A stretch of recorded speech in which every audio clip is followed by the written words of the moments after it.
Plus d'un siècle a passé depuis l'époque où les vieux canons de la Casbah protégeaient le bassin de cette petite ville d'Al-Djezaïr, qu'on a depuis appelée Alger.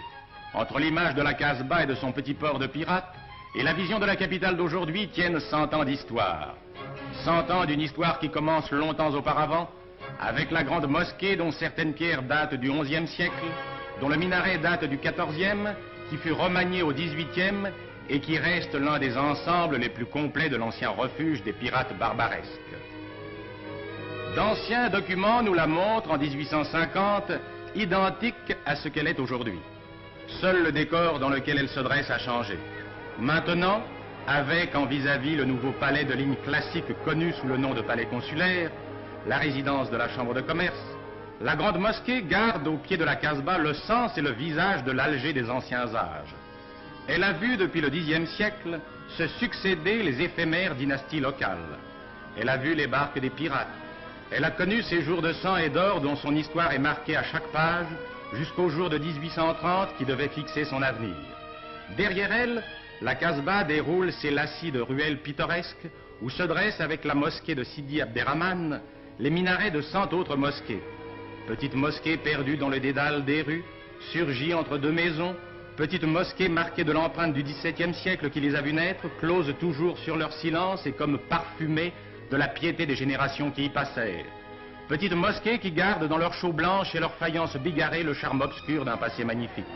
Comme la vie mène à la mort, ces ruelles serties de mosquées vous mèneront au cimetière d'El Kétar, l'un des plus vieux cimetières d'Alger où chaque vendredi, les femmes musulmanes vont faire visite aux morts et rencontrer leurs amis.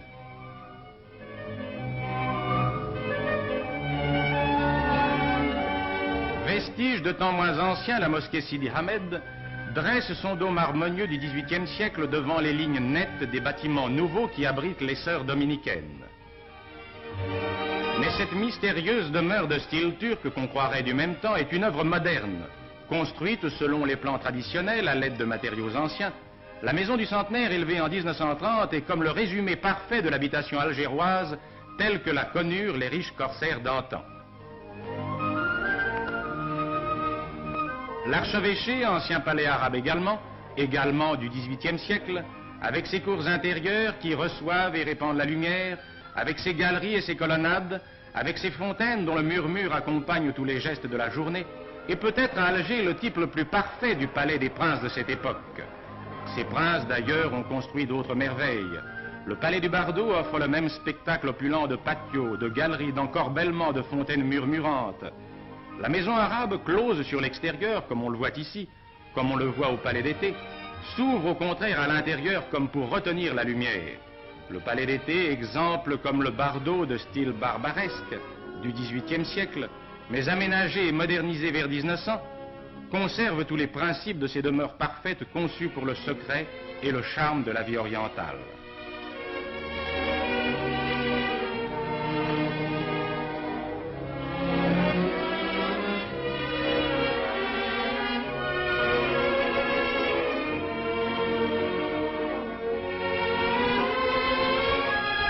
Ces exemples n'ont pas été perdus.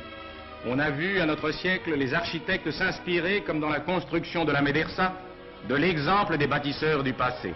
Et les coupoles de la médersa portent à notre temps la marque de cette inspiration.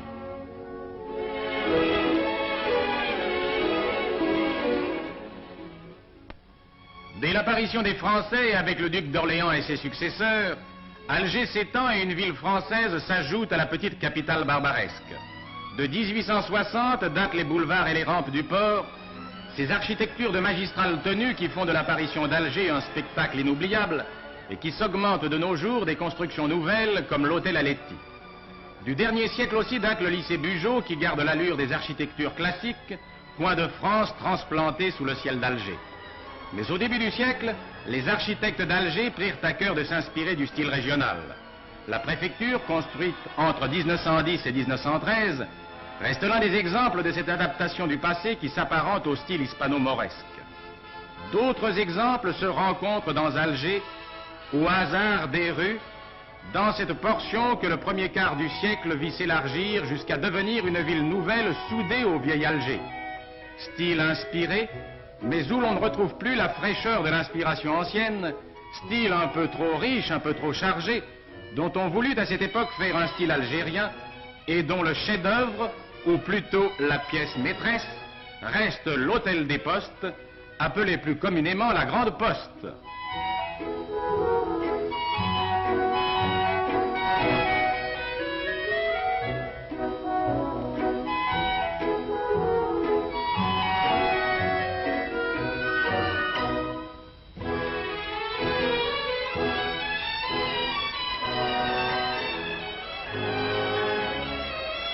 Cet immense édifice, trop grand pour un style voué justement à des conceptions de finesse et de rêve, réalise par l'ampleur de ses proportions comme par la richesse de son ornementation le type même de ce style inspiré.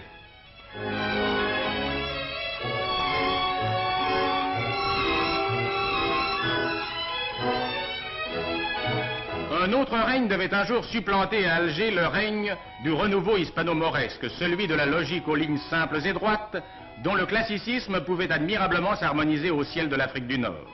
Le gouvernement général qui s'ouvre largement sur le ciel et sur la mer et dresse au-dessus d'Alger ses multiples étages, ajuste ses lignes sur celles des immeubles construits récemment et qui font de certaines parties de la ville un harmonieux ensemble ultramoderne.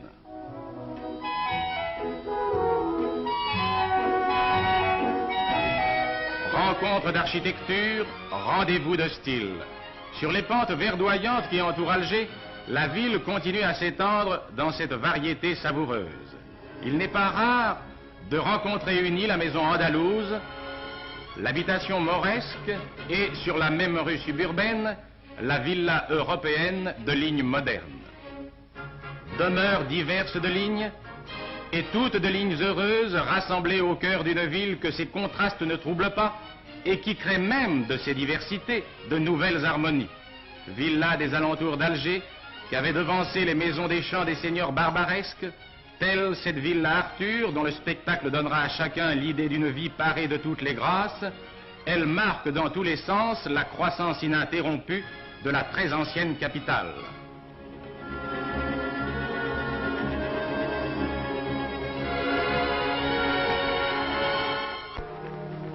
Contraste d'Alger, contraste des siècles et des hommes, des coutumes et des styles, contraste qui crée un ensemble harmonieux et humain. Le passé d'Alger rejoint son avenir.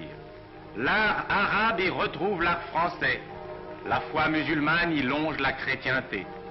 Ces diversités ne s'opposent pas. Alger, dans sa multiplicité, dans sa variété, dans sa diversité, reste Alger.